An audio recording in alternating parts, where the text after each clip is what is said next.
Chicken rice சாப்பிட்டதால் கூடைப்பந்து வீராங்கனையான 15 வயது சிறுமி உயிரிழந்ததாக கூறப்பட்ட விவகாரத்தில் சிறுமி சிக்கன் ரைஸால் உயிரிழக்கவில்லை என அதிர்ச்சிகர தகவல்கள் வெளியாகியுள்ளன. பின்னணி குறித்து விரிவாக பார்க்கலாம் இந்த செய்தி தொகுப்பில்.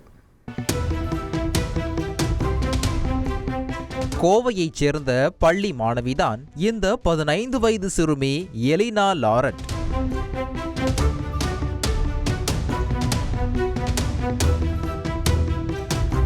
கூடைப்பந்து வீராங்கனையான இவர் கடந்த 8ஆம் தேதி முதல் 15ஆம் தேதி வரை மத்திய பிரதேச மாநிலம் குவாலியரில் நடைபெற்ற விளையாட்டுப் போட்டியில் பங்கேற்றுவிட்டு ரயில் மூலம் சென்னை திரும்பியிருக்கிறார். நண்பர்களுடன் சென்னை நோக்கி ரயிலில் வந்தபோது ஆன்லைன் மூலமாக சிக்கன் ரைஸ் மற்றும் பர்கர் உள்ளிட்ட உணவுகளை எலினா ஆர்டர் செய்து சாப்பிட்டதாக கூறப்படுகிறது.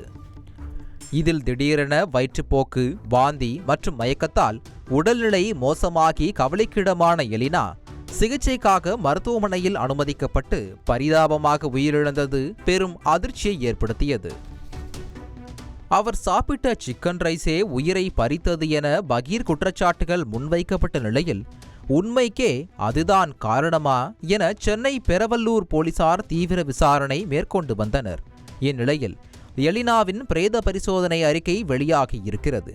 அதில் சிக்கன் ரைஸ் மற்றும் பர்கர் சாப்பிட்டதால் சிறுமி உயிரிழக்கவில்லை என போலீசார் தகவல் தெரிவித்துள்ளனர்.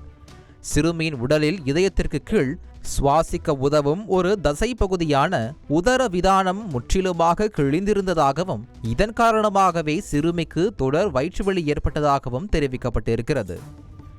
இந்நிலையில் இந்த பிரச்சனை விளையாடும் போது இன்னும் அதிகமாகி சதை கிழிந்து இருப்பதாகவும் சொல்கின்றனர். கூடைப்பந்து விளையாடும் போது வயிறு மற்றும் மார்பு பகுதியில் சதை கிழிந்ததால் மாணவிக்கு நுரையீரல் மற்றும் இதயம் செயலிழந்து விட்டதாக தெரிவித்திருக்கின்றனர்.